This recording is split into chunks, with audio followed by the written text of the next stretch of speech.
My name is Sarah Mitchell, and I'm 28 years old.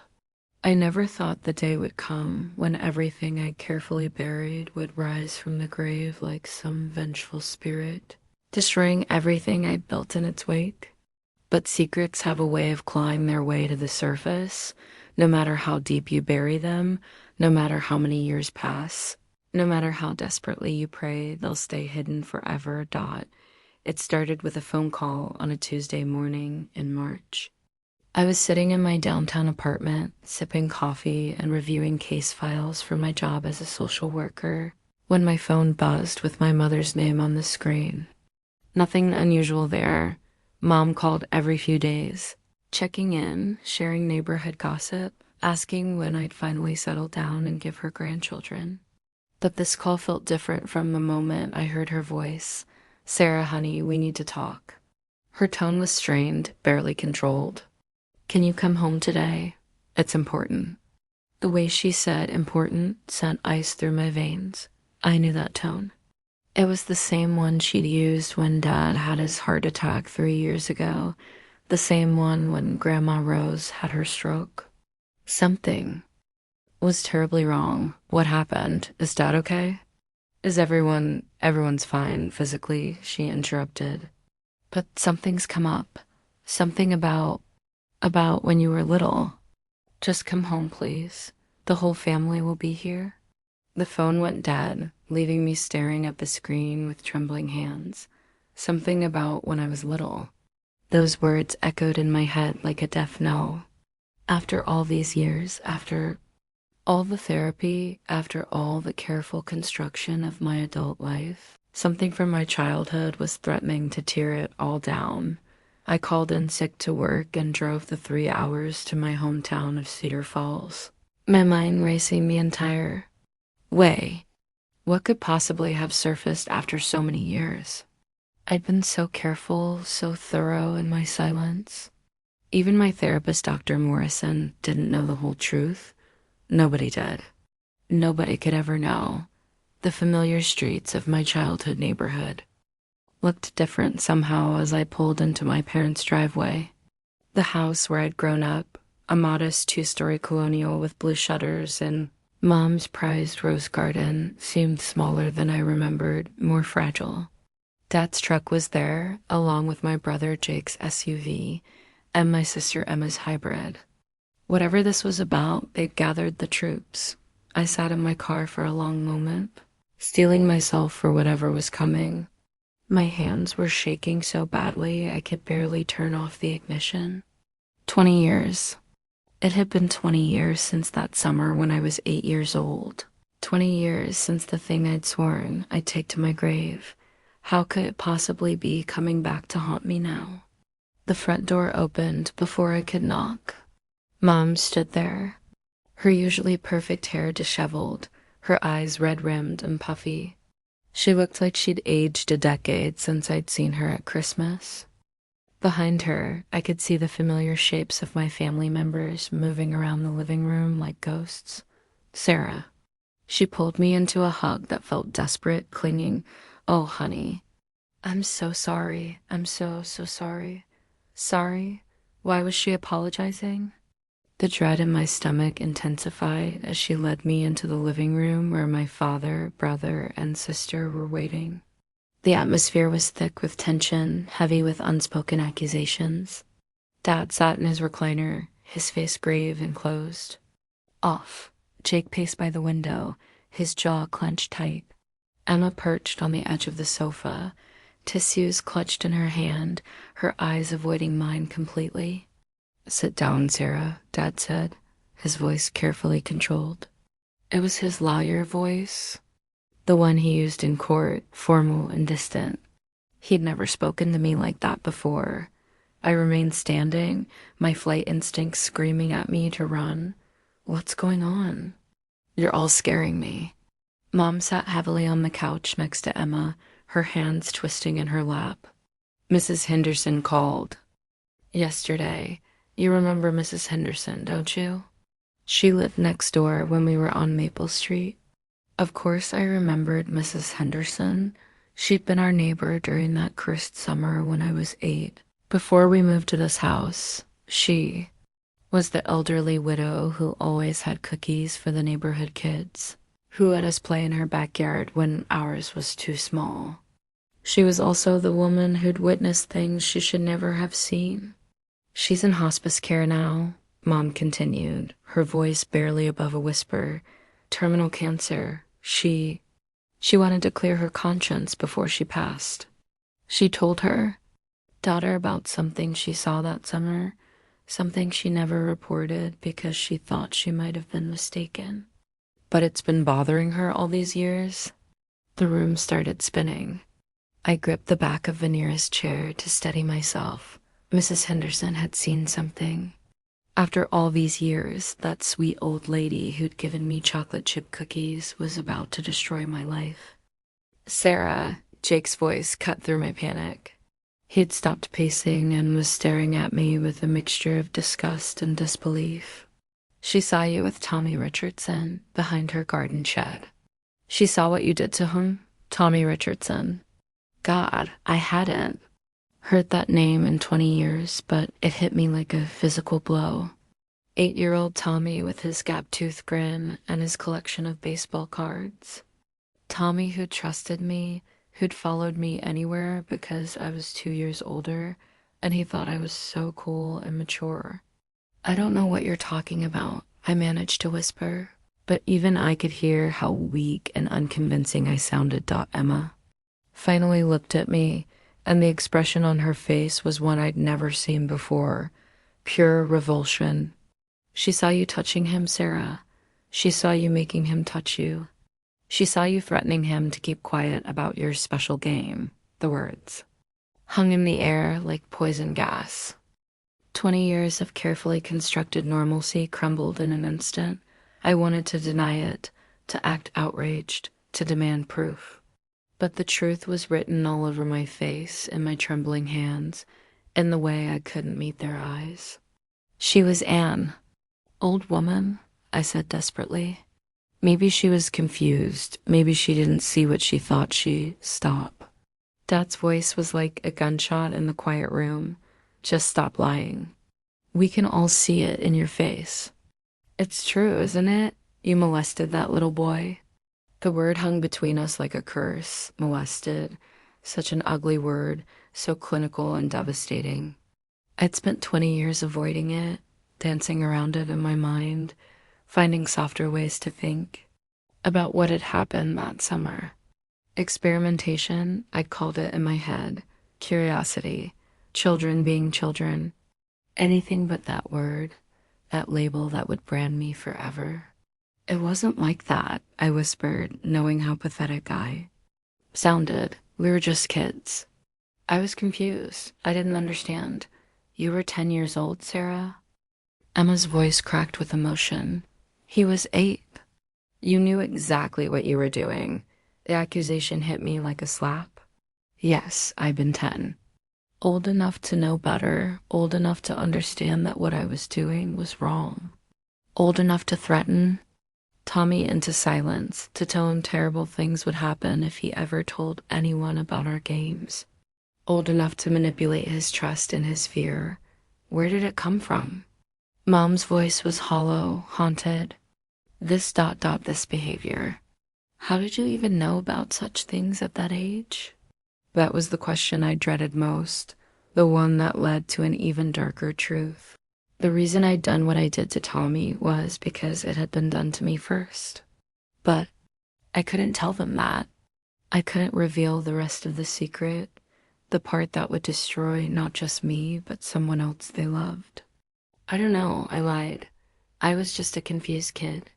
Kids do things they don't understand sometimes. Jake laughed bitterly.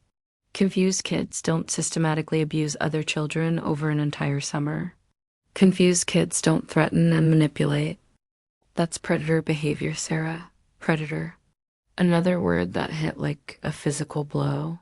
Was that what I was? Was that what I'd always been? The 8-year-old who'd hurt Tommy, the teenager who'd been drawn to babysitting jobs with young children, the adult who'd chosen to work with vulnerable kids as a social worker.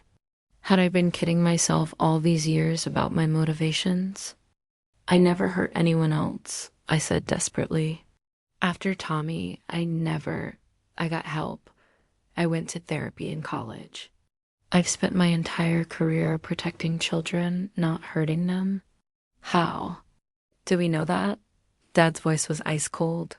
How do we know you haven't been using your job to find more victims? How do we know Tommy was really the only one? The implication was like a knife to the chest.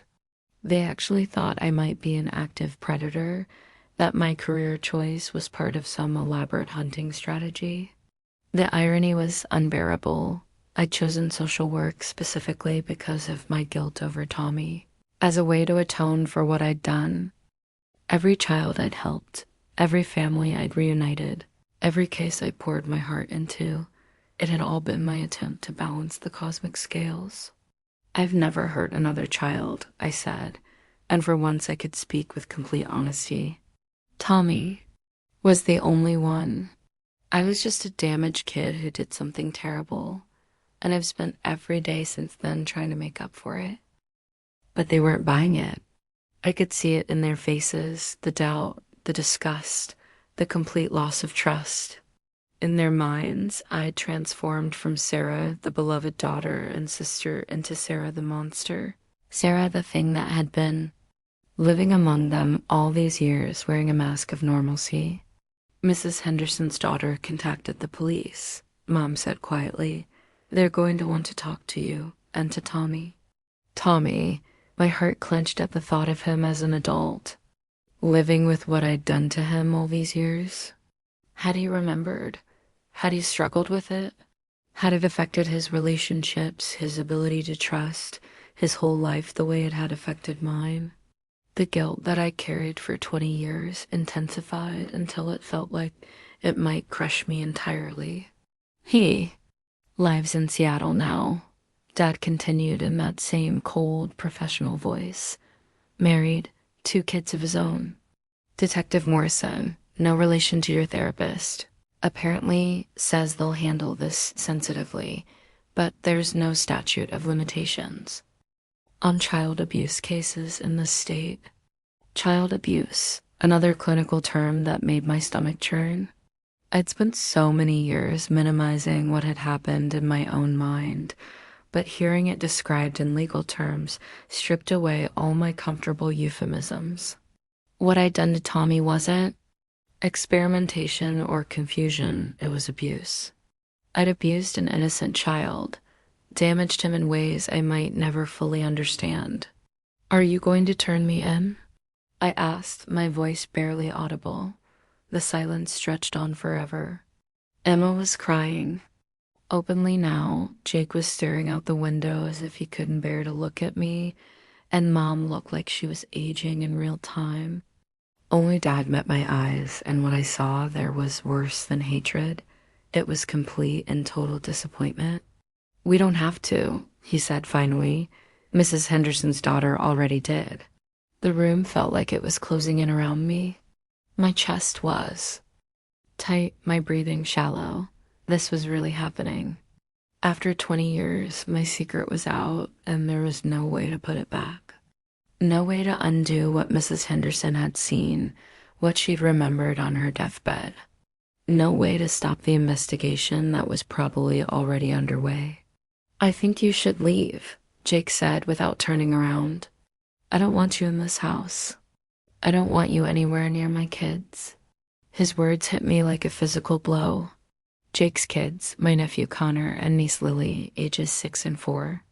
Children I adored, children I babysat, children who ran to greet me with hugs and squeals of Aunt Sarah whenever I visited. The implication was clear. I was now officially a threat to them. Jake, please, I begged. You know I would never hurt Connor or Lily. You know I love them. I don't know anything about you anymore, he replied, still not looking at me. I thought I knew who you were, but apparently I've been living with a stranger my whole life. Emma stood up abruptly, her face flushed with anger and tears. How could you do this to us, Sarah? How could you keep this secret all these years? Let us trust you with our children. Let us believe you were this good. person who worked with kids because you cared about them. It's all been a lie. It hasn't been a lie, I protested desperately. I do care about children. Everything I've done since then has been about trying to make amends, trying to protect kids instead of hurting them. But you did hurt one, Mom said quietly, her voice broken. You hurt a little boy who trusted you, who looked up to you. And then you lied to us about it for 20 years? The accusation in her voice was devastating. This was my mother, the woman who'd raised me, who'd always been my biggest supporter, my safe harbor in every storm. And now she was looking at me like I was a stranger, like I was something dangerous that had infiltrated her home. I was 10 years old, I repeated weakly. I was just a child myself. Children don't do what you did unless something's very wrong with them, Dad said clinically. Which brings us back to the question your mother asked. Where did this behavior come from? Children aren't born knowing how to abuse other children. They learn it somewhere. There it was again, the question. I couldn't answer without destroying another life, without revealing the secret that was even worse than my own. The truth about why I'd known what to do to Tommy, why I'd understood how to manipulate and threaten him into silence. The truth about what had been done to me first and who had done it. I don't remember, I lied again. Maybe I saw something on TV or heard older kids talking. I don't know why I did it. I just know that I've regretted it every single day since. Jake finally turned around, his face twisted with disgust. You don't remember? That's your explanation? You systematically abused a child for months, and you don't remember why. It wasn't months, I said desperately. It was a few times over the summer, maybe. Mrs. Henderson's daughter says her mother kept a journal, Emma interrupted. She documented incidents from June through August. Dozens of times, Sarah. Dozens. The number hit me like a physical blow. I told myself it was just a few times, just some confused experimentation that got out of hand. But dozens of times? Had it really been that systematic, that ongoing? Had I really been that manipulative and calculating, even at 10 years old? The police will want to see that journal, Dad continued relentlessly.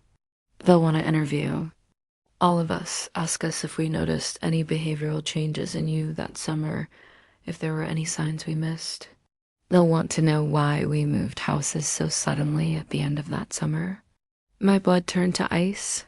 We'd moved because of me, because of what I'd done. I'd never made the connection before, but now it was obvious. Mom and Dad must have found out somehow, must have discovered what I'd been doing to Tommy. That's why we'd left Maple Street so abruptly, why they'd been so eager to start fresh in a new neighborhood. You knew, I whispered, staring at my parents, with dawning horror. You knew back then, didn't you? The silence that followed was deafening. Mom's face had gone completely white, and Dad's jaw was working like he was chewing on words he couldn't quite bring himself to say. Jake and Emma looked confused, glancing between our parents and me as if they were missing some crucial piece of information. What do you mean, they knew? Emma asked sharply. Knew what? I kept staring at my parents, pieces of a puzzle I'd never understood finally clicking into place. The sudden move, the way they'd insisted on a fresh start, new schools, new friends, the way Mom had hovered over me for months afterward, watching me like a hawk. The family therapy sessions they'd made us all attend, supposedly to help us adjust to the move. They found out what I did to Tommy, I said slowly. That's why we moved, isn't it? You discovered what was happening and you moved us away to cover it up. Dad's face had turned ashen. Sarah, this isn't the time. Isn't the time for what? Jake's voice was sharp with suspicion. What the hell's going on here? Are you saying Mom and Dad knew about this 20 years ago and didn't report it? The family was fracturing in real time. Secrets within secrets being exposed like some twisted Russian doll of deception. I could see the moment when Jake and Emma realized what I was implying, that our parents had been complicit in covering up my crime, that they'd been accessories after the fact. We were trying to protect our family, Mom said desperately, tears streaming down her face. Sarah was just a baby herself. She was so confused and scared when we found out. We thought if we got her away from this situation, all of us into therapy, we could handle it ourselves. Handle it yourselves? Emma's voice was shrill with disbelief. You covered up child abuse. You let a victim suffer in silence while you protected your precious daughter. It wasn't like that, Dad protested, but his voice lacked conviction. We talked to Sarah extensively, made sure she understood what she'd done wrong. We got her help. We made sure it would never happen again. What kind of help? I asked, genuinely curious. I didn't remember any specialized therapy, any discussions about what I'd done. All I remembered was being told firmly that we were never to speak of what had happened, that it was in the past, and we needed to focus on moving forward. Dr. Peterson, Mom said quietly, the family therapist. We told her about some behavioral issues you were having, and she worked with you individually for several months. Dr. Peterson, I had vague memories of a kind woman with gray hair who'd asked me lots of questions about feelings and boundaries. I'd liked her, but I'd never understood why I was seeing her. My parents had framed it as help adjusting to the move, dealing with the stress of starting over in a new place. You never told her the real reason I was there, I realized. She was trying to help me without knowing what I'd actually done. We couldn't, Dad said defensively. We couldn't risk it getting out, couldn't risk destroying our family's reputation. And you were responding well to the general therapy. You seemed to be getting better. Better? What a loaded word. I'd gotten better at hiding my guilt, better at pretending everything was normal, better at burying the shame so deep that sometimes I could almost forget what I'd done. But I'd never gotten actual help for the underlying issues that had led me to hurt Tommy in the first place. So you just swept it under the rug, Jake said, his voice heavy with disgust. You covered up a crime and hoped it would go away. Do you have any idea what that did to Tommy Richardson? He was just a little kid, and you all conspired to make sure he never got justice. We were trying to protect everyone, Mom protested weakly, including Tommy. A trial would have been traumatic for all the children involved. We thought it would be better for everyone if we just moved on. Moved on? Emma laughed bitterly. You moved on? Sarah moved on. But what about Tommy? What about what he was going through? Did anyone ever think about getting him help? The question hung in the air like an accusation. Of course, no one had thought about getting Tommy help. Acknowledging that would have meant admitting what I'd done to him would have blown up the entire cover-up. Tommy had been left to deal with the aftermath of my abuse entirely alone, with no support, no explanation, probably not even an understanding of what had really happened to him. We couldn't risk it, Dad said again, but he sounded hollow now. Defeated. If we'd gotten Tommy help, we would have had to explain why he needed it. The authorities would have gotten involved. Sarah would have been taken away, put into the system. Maybe that's what should have happened, Jake said coldly. Maybe the system would have done a better job than you did. The words stung because they were probably true. The juvenile justice system, for all its flaws, was designed to deal with children who'd committed crimes. I might have gotten actual help, real therapy focused on my specific issues. I might have learned healthy coping mechanisms instead of just getting better at hiding my shame, but I also might have been destroyed entirely. In the late 90s, society's understanding of child-on-child sexual abuse was even more limited than it is today. I might have been labeled a monster, a lost cause, something to be locked away and forgotten. My parents had been trying to save me from that fate, even if their methods were deeply flawed. There's something else, I said quietly, knowing I was about to detonate another bomb in the middle of our already devastated family. Something I never told you about why I did what I did to Tommy. Everyone went silent, staring at me with expressions ranging from dread to morbid curiosity. I'd carried this second secret even longer than the first, had buried it so deep that sometimes I could pretend it had never happened at all. But if we were confessing everything, if we were finally dragging all our family's darkness into the light, then this had to come out too. I did what I did to Tommy because someone had done it to me first. I whispered.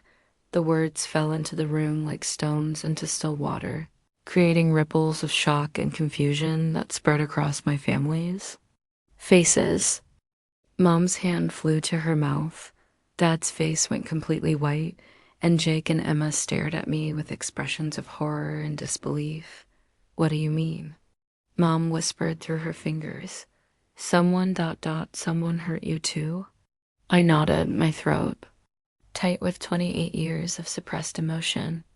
When I was 7, the year before Tommy, someone taught me those games, someone showed me what to do, and then I did it to him. Who? Dad's voice was barely audible, but it carried the weight of a parent's worst nightmare. Who hurt you, Sarah? This was the moment I dreaded most, the revelation that would complete our family's destruction. Because the person who'd abused me wasn't a stranger or a family friend or some distant predator. It was someone they loved, someone they trusted, someone whose reputation they'd protected just as fiercely as they protected mine. Uncle David, I whispered. The silence that followed was so complete I could hear the clock ticking in the hallway. Could hear the neighbor's dog barking 3 houses down. Mom's face had gone from white to a sickly green color, and Dad looked like he'd been punched in the stomach. Uncle David, Dad's beloved younger brother, the fun uncle who'd always been, everyone's favorite who'd died in a car accident when I was 15. That's impossible, Dad said automatically. David would never ... He loved you kids. He was wonderful with children. He was wonderful with me, I said bitterly. Wonderfully patient while he taught me things no 7-year-old should know. Wonderfully creative in coming up with reasons why we needed to have special alone time. Wonderfully convincing when he explained why it had to be our little secret. Emma was crying now, silent tears streaming down her face. Oh God, Sarah, why didn't you tell us? Tell you what? I was 7 years old. I didn't even have words for what was happening to me. Uncle David told me it was normal, that all uncles and nieces had special games like ours.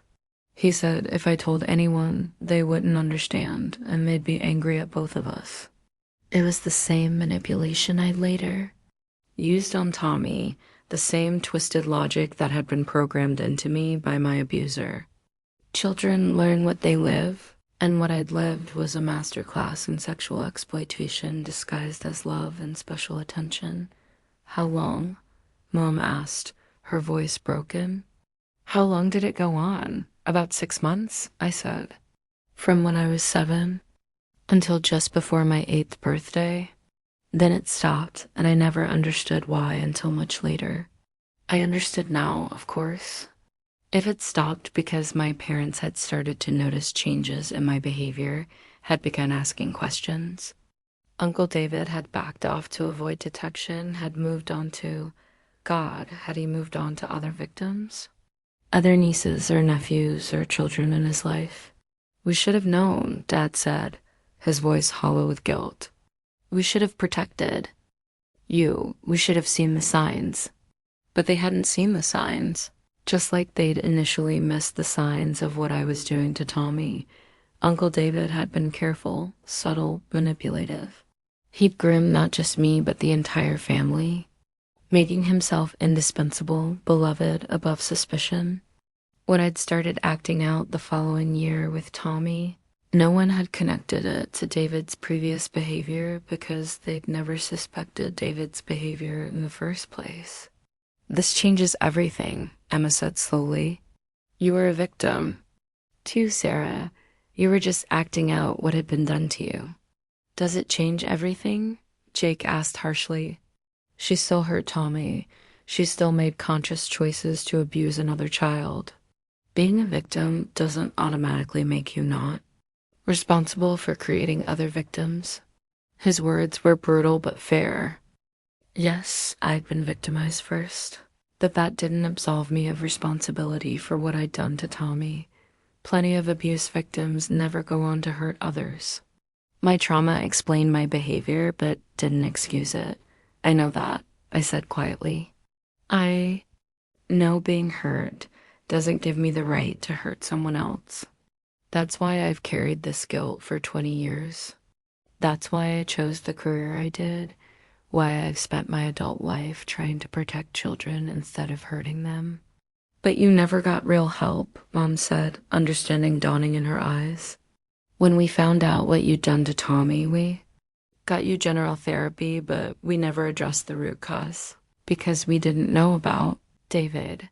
You've been dealing with both traumas, being victimized and becoming a victimizer, completely alone all this time. It was true. I'd spent 2 decades carrying the weight of both secrets, the shame of what had been done to me and the guilt of what I'd done to someone else. I'd built my entire adult identity around trying to be the opposite of what I'd been as a child. But I'd done it without ever addressing the fundamental trauma that had started the whole cycle. We have to tell the police about David, Dad said heavily. If they're investigating what happened to Tommy, they need to know the full context, and there might be other victims. If David was abusing you, he might have abused other children, too. The thought made me sick. Uncle David had been around our family for years before his death, had been a beloved figure at every holiday and family gathering. How many other children might he have had access to? How many other nieces, nephews, family friends' children might have been subjected to the same special games he had played with me? He's been dead for 13 years, Emma pointed out. We can't exactly prosecute him now, but we can get justice for his victims, Jake said grimly, and maybe prevent future crimes if there are patterns the police need to know about. The irony wasn't lost on me. In trying to protect their family's reputation by covering up my crime against Tommy, my parents had also inadvertently protected Uncle David's reputation, had allowed him to die as a beloved family member whose true nature was never questioned. Their well-intentioned cover-up had been a double betrayal of Tommy, who'd never gotten justice, and of any other potential victims who'd never been identified. There's something else we need to consider, Dad said slowly, his lawyer mind working through the implications. If this all comes out in the investigation, David's abuse of you, our cover-up of what you did to Tommy, it's going to destroy more than just our family. David's widow, his children, they're going to be devastated. His reputation, his memory, everything his family has built since his death, ... Good, Jake said harshly. Maybe they deserve to know the truth about who he really was, do they? Emma asked quietly. David's kids were just babies when he died. They've grown up thinking their father was a hero. Is it fair to destroy that for them when David can't even face consequences for his actions? It was a complicated question with no easy answers. How many innocent people would be collateral damage when the truth finally came out? Uncle David's family, Tommy and his family, all the people who trusted and loved us, they were all going to be caught in the blast radius of secrets that had been festering for decades. It's not about fair, I said quietly. It's about what's right. Tommy deserved to have people know what happened to him. He deserved justice and support and help dealing with what I did. Instead, he got silence and abandonment, and now he's going to have to face it all again as an adult with a family of his own to protect. The weight of that realization was crushing. Tommy was 26 now, married with children. When the police contacted him, he'd have to relive the worst experience of his childhood. Would have to explain to his wife why strangers were asking about his past. Might have to worry about whether his own children were safe. My childhood actions were going to ripple through his adult life in ways I'd never fully considered. We should call him, I said suddenly, before the police get to him. He deserves to hear this from us first, deserves to have some control over how this unfolds. Absolutely not, Dad said immediately. You're not contacting the victim. That could be seen as intimidation or witness tampering. This needs to be handled through proper channels now. Proper channels. After 20 years of improper channels, of cover-ups and secrets and lies, we were finally going to do things the right way. But it felt too little, too late. The damage was done, the lives were already shattered, and no amount of proper procedure could undo 20 years of injustice. My phone buzzed with a text message, and I glanced at it automatically.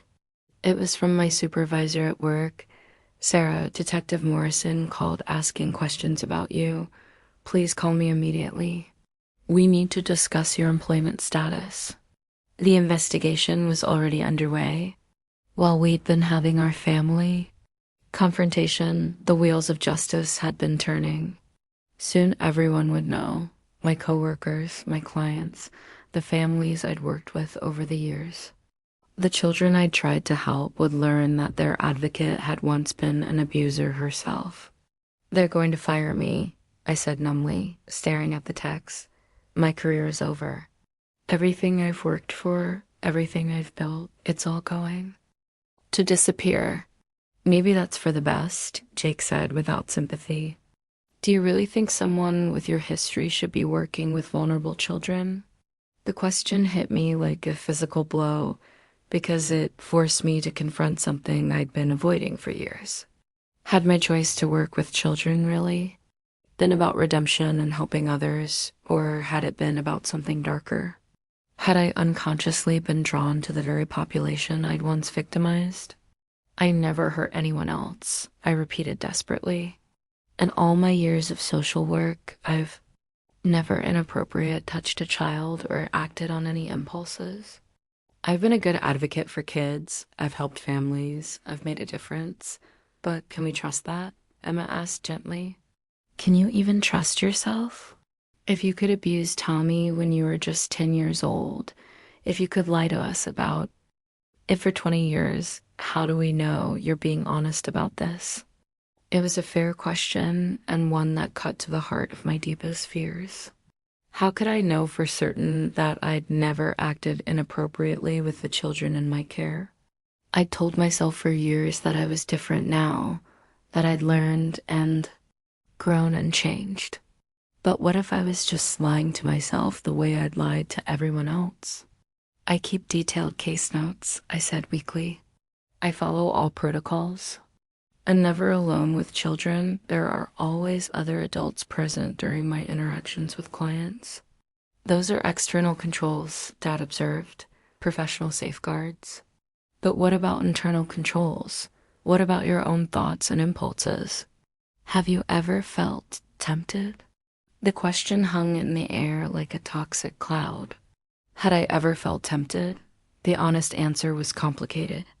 I'd certainly noticed attractive children over the years, had felt drawn to certain clients in ways that made me uncomfortable, but I'd always attributed those feelings to genuine care and concern, to my professional dedication to helping vulnerable kids. Now I was being forced to examine those feelings more critically, to wonder if what I'd interpreted as professional commitment might actually be something more sinister. The line between caring about children and being inappropriately interested in them was one I'd tried never to examine too closely. I don't know, I admitted finally.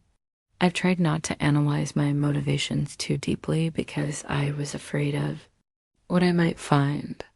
I've just focused on doing good work, helping kids, making sure they were safe and protected. That's not good enough, Jake said angrily.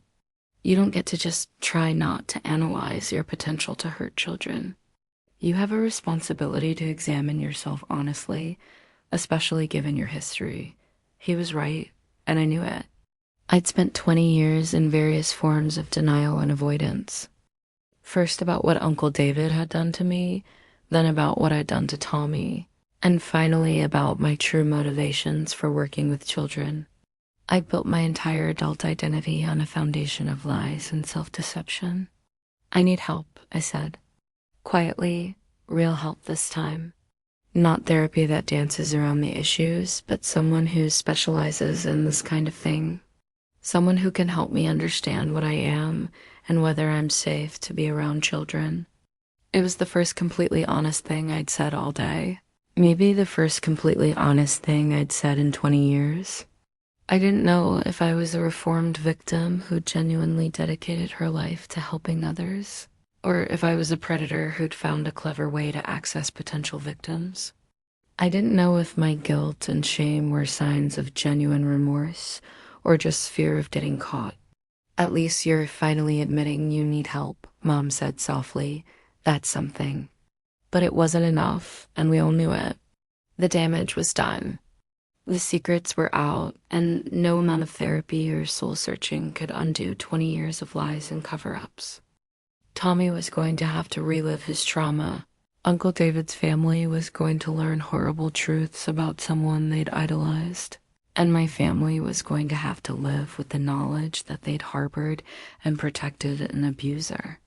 Rang, cutting through the heavy silence like a knife. We all froze, staring at each other with the same thought. The police had arrived. The time for family meetings and private confessions was over. The real consequences were about to begin.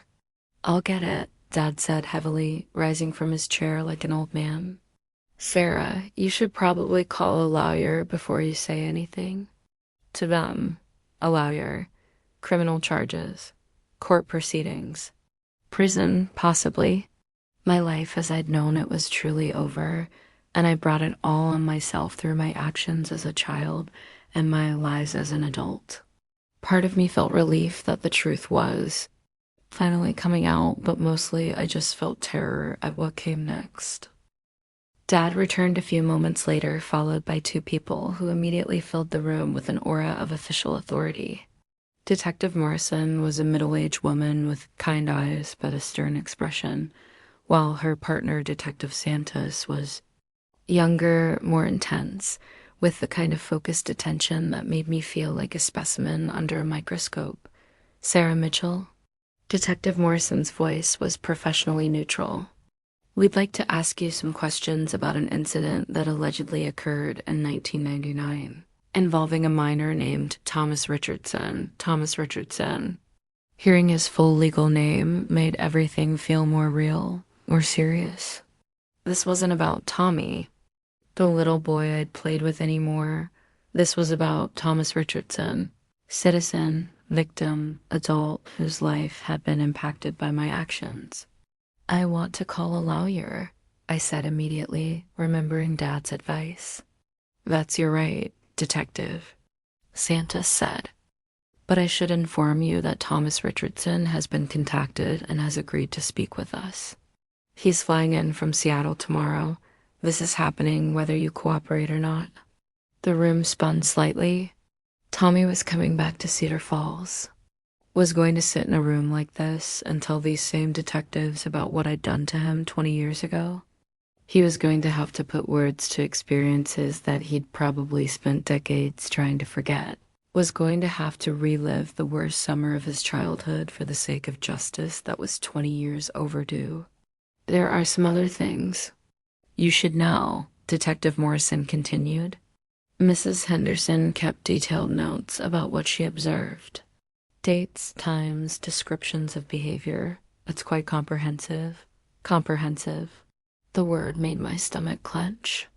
I'd convinced myself over the years that what happened with Tommy had been minimal, brief, not that serious in the grand scheme of things. But if Mrs. Henderson had been documenting it regularly over an entire summer, how bad had it really been? How much had I forgotten or minimized in my own mind? We've also spoken with your former neighbors from Maple Street, Detective Santos added. Several people remember your family moving very suddenly at the end of that summer. They remember there being some kind of incident, though no one knew the details at the time. I could see my parents exchange a look of pure panic. Their carefully constructed cover-up was unraveling thread by thread, and soon everyone would know that they'd discovered their daughter was an abuser and had chosen to handle it privately, rather than involve authorities. We'll also be speaking with your parents about what they knew and when they knew it, Detective Morrison said, looking directly at Mom and Dad. Failure to report child abuse is a crime, even when the perpetrator is also a minor. The implications hit the room like a bomb. My parents could face criminal charges, too. Their decision to protect me 20 years ago was going to destroy their lives just as surely as my original crime was destroying mine. The cover-up had become a crime in its own right. Now, about your current employment, Detective Santos continued, pulling out a notebook. You work with children in a professional capacity. We'll need to interview your supervisor, review your case files, speak with families you've worked with. If there are any other victims, we need to identify them. There aren't any other victims, I said desperately. I never hurt anyone else. My work has always been completely professional. That's what they all say, Detective Santos replied coldly. Predators are very good at maintaining facades of respectability. Your job would have given you access to vulnerable children from troubled families, perfect victims who might not be believed if they came forward. The word predator hit me like a slap. That's what I was to them, what I'd always been. Not a confused child who'd made terrible mistakes, not a reformed victim trying to make amends, but a predator who'd spent 20 years carefully positioning herself to access potential victims. We'll need you to come to the station for a formal interview, Detective Morrison said. You can bring your lawyer, but this isn't optional. We have enough evidence to arrest you if you refuse to cooperate voluntarily. Arrest, the word hung in the air like a death sentence.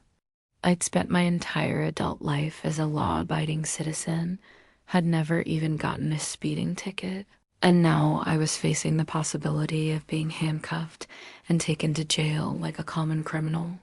Except I wasn't a common criminal.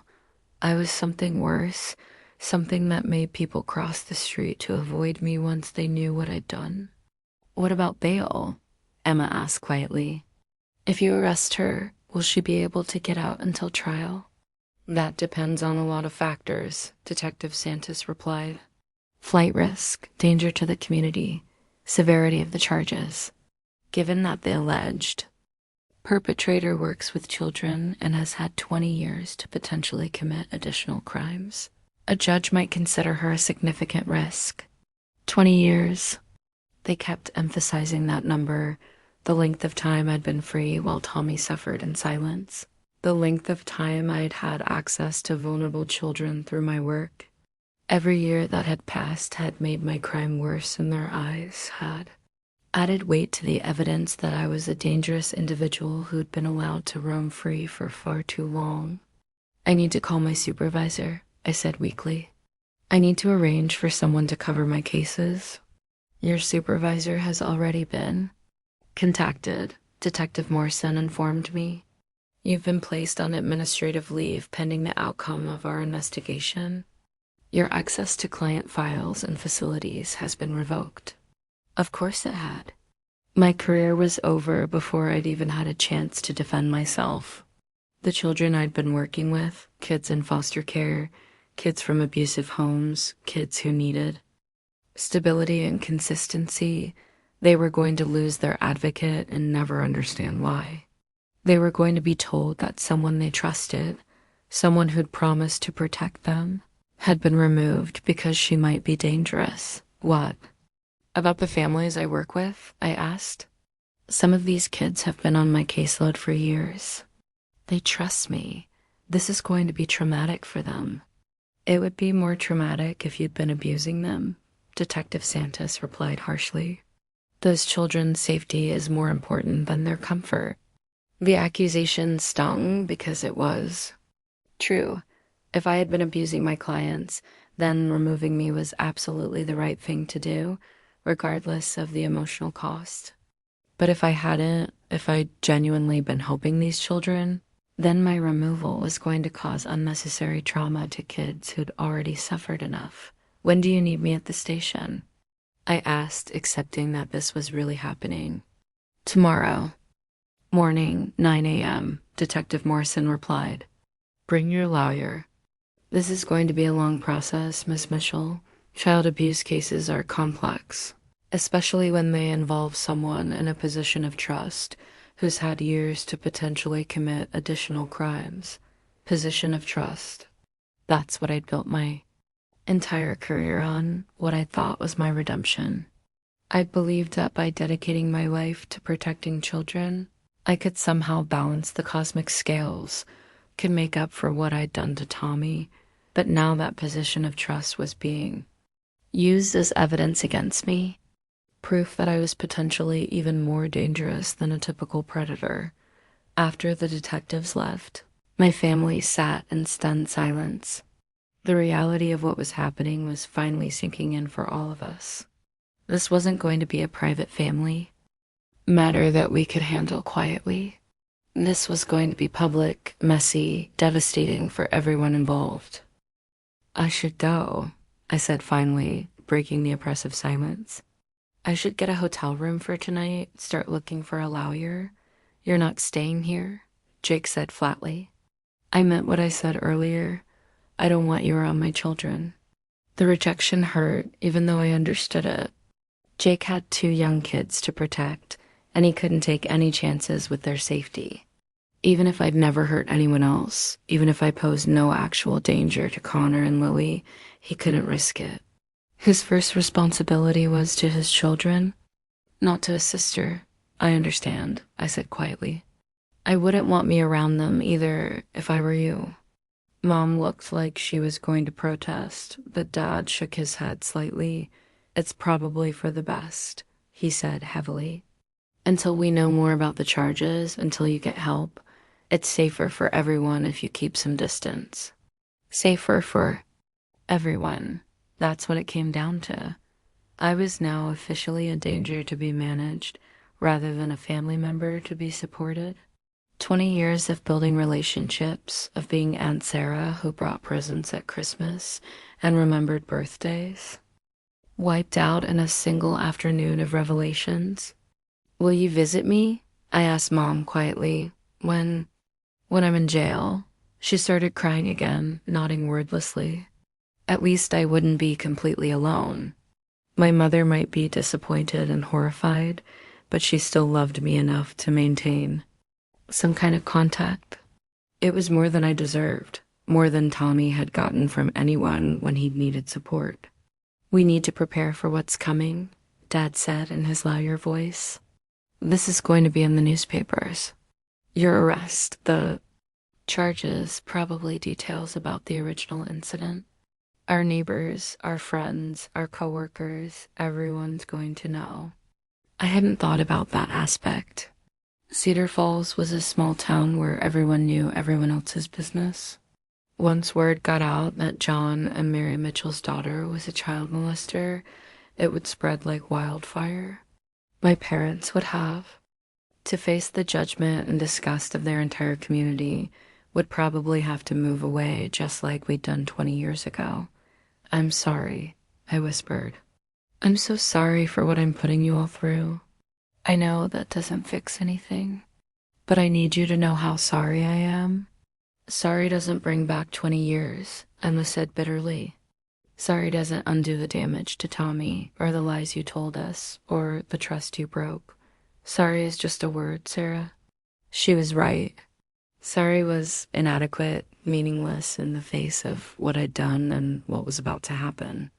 Sorry wouldn't prevent the media circus that was coming, wouldn't protect my family from the shame and scrutiny they were about to face, wouldn't heal the wounds I'd inflicted on Tommy or any other damage I might have caused over the years.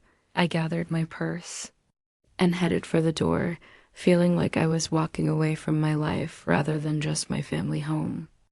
Tomorrow, I'd sit in a police station and confess to crimes I'd committed as a child. Would probably be arrested and charged and processed through a justice system I'd always viewed from the outside as a professional rather than a defendant. Sarah. Mom called just as I reached the door. I turned back to see her standing there with tears streaming down her face.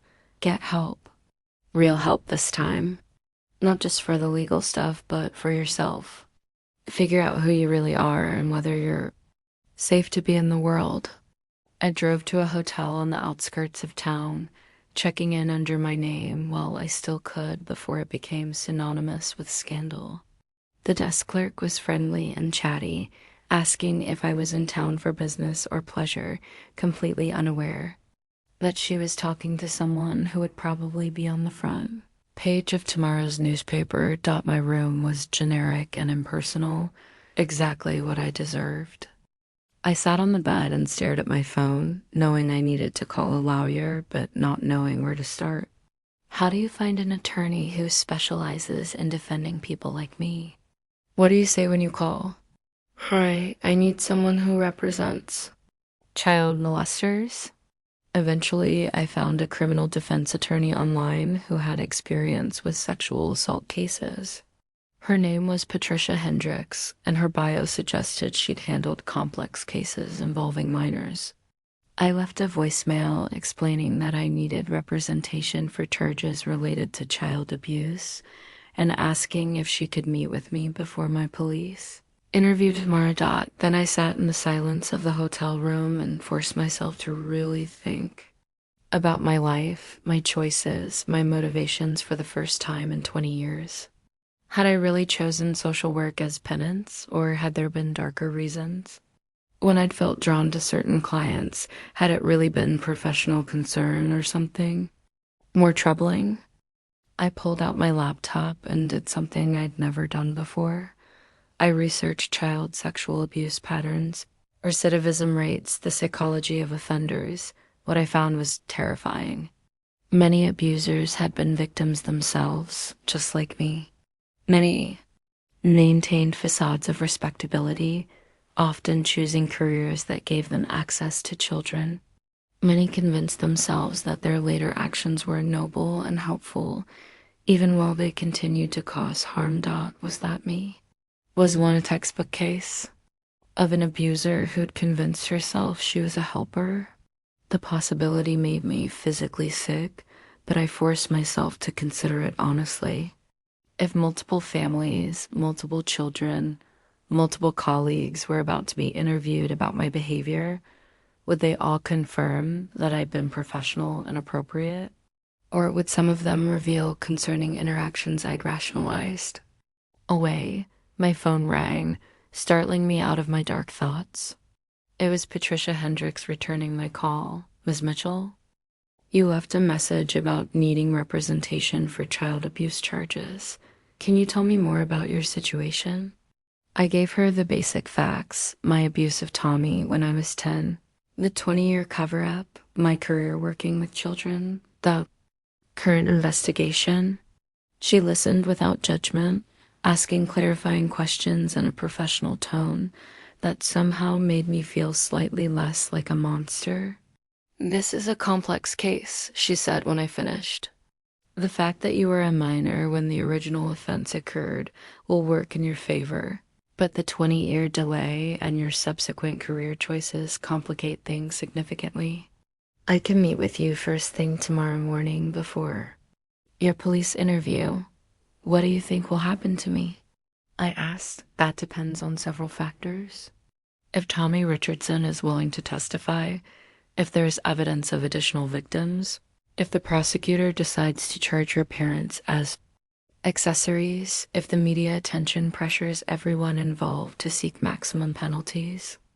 But I'll be honest with you, given the current climate around child abuse cases, you should prepare for the possibility of significant jail time. Significant jail time, prison. I'd become one of those people that others cross the street to avoid, one of those criminals whose mugshots appeared on the evening news while reporters discussed the monsters living among us. I barely slept that night, alternating between panic attacks and moments of strange clarity where I could see my life objectively for the first time. I'd spent 20 years running from the truth, building an elaborate facade of normalcy and righteousness, convinced I'd successfully transformed myself from victim to hero. But maybe I'd just become a more sophisticated predator, one who used professional credentials and societal respect to mask continued dysfunction. The meeting with Patricia Hendricks the next morning was brutal in its honesty.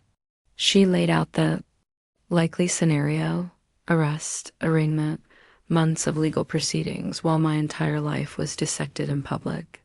Media attention, job loss, social ostracism, financial ruin. Even if I avoided prison time, I'd probably have to register as a sex offender, would be banned from working with children, would carry the scarlet letter of my crime forever. There is one factor that might help, she said as we prepared to. Go to the police station, your own victimization as a child. Courts are increasingly recognizing that many abusers were victims first, especially in cases where the perpetrator was very young when the crime occurred. It doesn't excuse what you did, but it provides context that might influence sentencing. Context. That's what had been missing from this story for 20 years. The context that I'd been a damaged child acting out trauma, not a calculating predator. But would that context matter to Tommy, who'd suffered regardless of my motivations? Would it matter to the families whose children I'd worked with, who now had to wonder if I'd been helping or grooming their kids? The police interview was everything I'd expected and worse. Detective Morrison and Detective Santos took turns asking detailed questions about my relationship with Tommy, about specific incidents Mrs. Henderson had documented, about my current work with children. Patricia advised me to answer honestly, but minimally, to avoid volunteering information that wasn't directly requested. But I found myself wanting to tell them everything about Uncle David, about the therapy that had never addressed the real issues, about 20 years of guilt, and shame and desperate attempts at redemption. I wanted them to understand that I wasn't the monster they saw me as, that I'd been trying to do good in the world, even if I'd failed spectacularly. Ms. Mitchell, Detective Santos said near the end of the interview, do you understand that? We'll be interviewing every family you've worked with, every child on your caseload, every colleague who's observed your interactions with minors. If there are additional victims, we will find them. I understand, I replied. And you won't find any additional victims because there aren't any. What I did to Tommy was the only time I ever hurt a child. We'll see, he said grimly. As we left the police station, Patricia pulled me aside. They're going to arrest you, she said quietly. Probably within the next few days after they finish interviewing Tommy Richardson. I suggest you use this time to put your affairs in order. Maybe write some letters to people you care about. Once you're arrested, communication becomes more difficult. Put my affairs in order. Like I was dying instead of just facing the consequences of my actions. In a way, I suppose I was dying. Sarah Mitchell, the respected social worker, the beloved daughter and sister, the woman who'd built a life on helping others, was about to cease to exist. What would emerge from the wreckage remained to be seen. I drove back to my hotel room and did what Patricia suggested. I wrote letters to my parents, apologizing for the lies and the pain and the shame I'd brought on our family. To Jake and Emma, explaining that I understood why they couldn't trust me anymore, but hoping that someday they might find it in their hearts to forgive me. To Tommy, acknowledging the harm I'd caused and taking full responsibility for my actions, even though I'd probably never be allowed to send it. Finally, I wrote a letter to myself, or rather, to the 10-year-old girl I'd been, the confused and damaged child who'd made terrible choices that would echo through decades of lives. I tried to explain what I understood now about cycles of abuse, about trauma responses, about the difference between reasons and excuses. I tried to forgive her while still holding her accountable. Tried to find some measure of peace with the child I'd been and the adult I'd become. 3 days later, they came to arrest me. Detective Morrison was almost gentle about it, explaining that Tommy Richardson had confirmed the abuse and provided additional details that corroborated Mrs. Henderson's notes. The charges were formal now, multiple counts of child sexual abuse, each carrying potential prison time, even with my status as a juvenile when the crimes were committed. As the handcuffs clicked around my wrists, I thought about Tommy flying back from Seattle, about having to face his wife's questions and his children's confusion when Daddy had to talk to police, about bad things that happened when he was little. I thought about my parents, probably watching this arrest on the local news, seeing their daughter led away in chains. I thought about all the children I'd worked with who would now wonder if the woman who'd promised to protect them had actually been a threat all along. But mostly I thought about that scared 8-year-old boy behind Mrs. Henderson's garden shed, and how 20 years of silence had finally ended with the truth that should have come out all along. Justice delayed isn't justice denied if it finally arrives, even if it destroys everything in its path. Sometimes the truth is more important than the lives it ruins, including your own. The cell door closed behind me with a sound like finality, like the end of one story and the beginning of another. I'd spent 20 years running from my past, but there was nowhere left to run. Now I had to face what I'd done, what I'd become, and what I might still be able to make of whatever life remained to me after the reckoning was complete. The little girl who'd been hurt by Uncle David, the 10-year-old who'd hurt Tommy Richardson, and the woman who'd spent decades trying to balance those scales, we were all the same person, and it was time to stop pretending otherwise. The truth was finally out, and whatever came next, at least it would be built on honesty instead of lies. For the first time in 20 years, I was free.